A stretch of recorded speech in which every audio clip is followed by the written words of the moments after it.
I don't think I am a good advisor as far as marriages are concerned.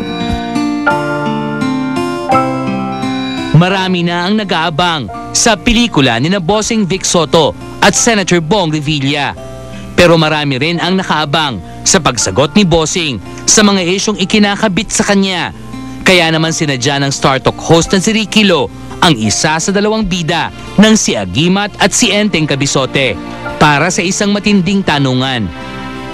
Bossing Vic, ikaw box office sa film festival every time, top grosser. Si Senator Bong top grosser doon. So, pinagsanib kayong dalawa. Sa tingin mo ba mahigitan ng si Enteng, si Agimat at si Enteng Cabizote yung mga record niyo sa past? Sa palagay ko, nabanggit mo nga na pareho kaming top grosser parate. So, I'm expecting na double ang magiging resulta nito. And I think this will be my biggest movie.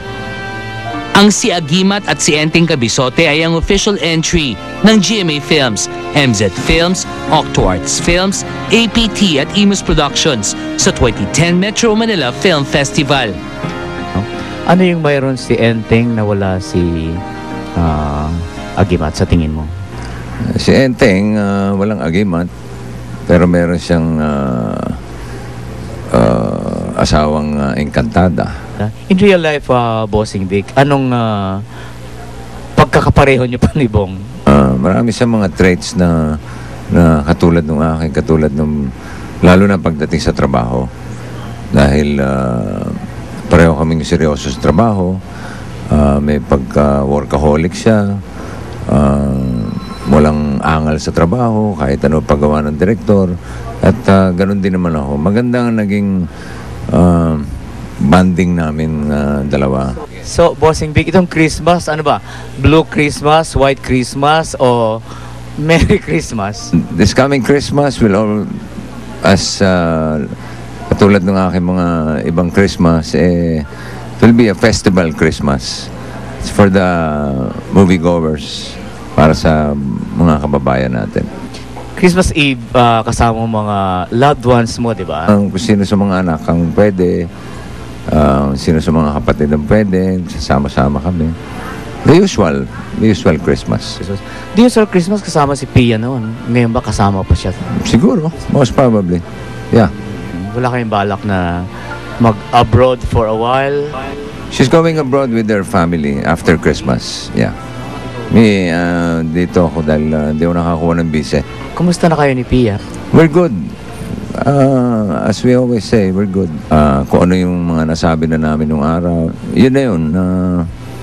We decided not to talk about it any further.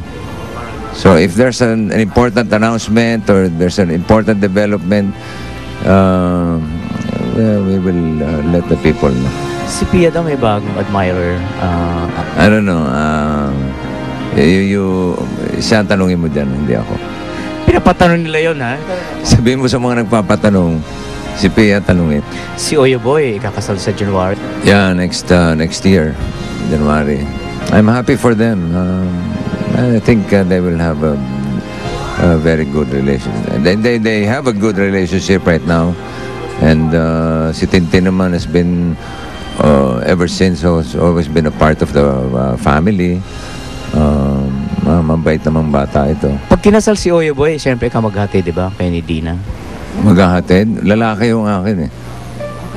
No, ang hinahatid yung babae. Nandun lang ako, tambay lang ako dun. Taga-Masid. Kung si Bossing, cool lang sa nalalapit na pagpapakasal ni na Oyo at Christine, ang mother of the groom na si Dina Bonnevie, excited na sa wedding. Dapat yata, talagang pumayat pa ako. Although pumayat na ako ng malaki-laki eh. But, syempre, I want to be the most beautiful mother of the groom. Happy naman ako kasi magkasama kami kahapon ni Christine tsaka ni Oyo. Actually nga eh, parang I've never seen Oyo so happy. Parang pag nakikita ko siya, may glow talaga sa mukha. Tsaka maalaga naman si Christine sa kanya eh.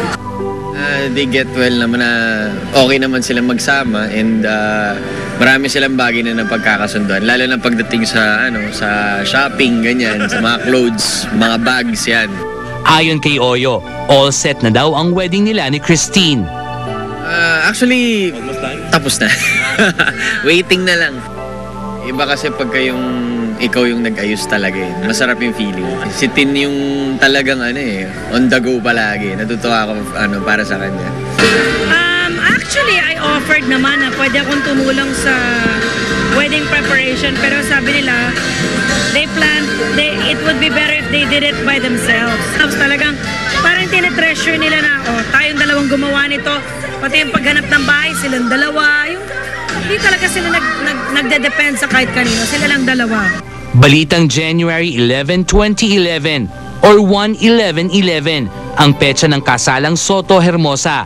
Pero ayon kay Oyo, yung date, yung venue, tsaka yung mga surprise na lang. Malalaman nyo rin. Gusto namin talaga private. So, siguro ibibigay na lang namin yung copy after the wedding. Yes.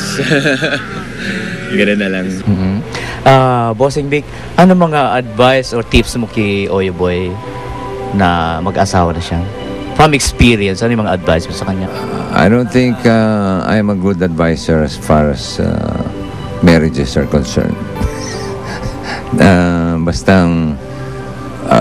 And I'm not the type na makikialam sa pamamalakad ng buhay. Ang style ko kasi, dito lang ako pag kailangan mo ng advice, open ako. Experience pa rin is the best teacher. So, pag nagsasama na sila, that's the time that you'll find out kung ano bang dapat na discarding gagawin. And a very important word to consider is compromise. Naunahan ka na naman. Okay lang. Sabi ko nga sa'yo, parati akong nasa huli lang. Sila na una na silang lahat. Basta ako, sagot ko na yung huli. Sa huli may bala ka pang mag-asawa. Mag-asawa, darating. Para sa akin, kung darating, darating. Bossing Vic, si Agimat at si Ending Candisote, opening December 25. As usual, pamaskong handog po ng inyong lingkod. At this time, kasama ko si Senator Bong. At first time namin magsama, and I'm very, very proud of this movie. And gusto namin i-share yun sa inyo para mas maging merry ang ating Christmas. Thank you, and congratulations in advance for everything. Thank you.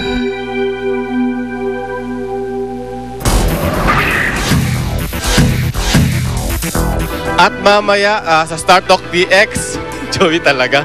Anyway, ito para sa mga makakating dila, makinig kayo dahil si Regine Velasquez may lilinawin sa pag-aming 3 taon na silang nagli-live-in ni Ogie Alcacid. Abangan yan mamaya sa Star Talk DX. Maraming salamat, Dr. Evelyn San Luis of Flawless at Dr. Vicky Bello. Magbabalik po kami.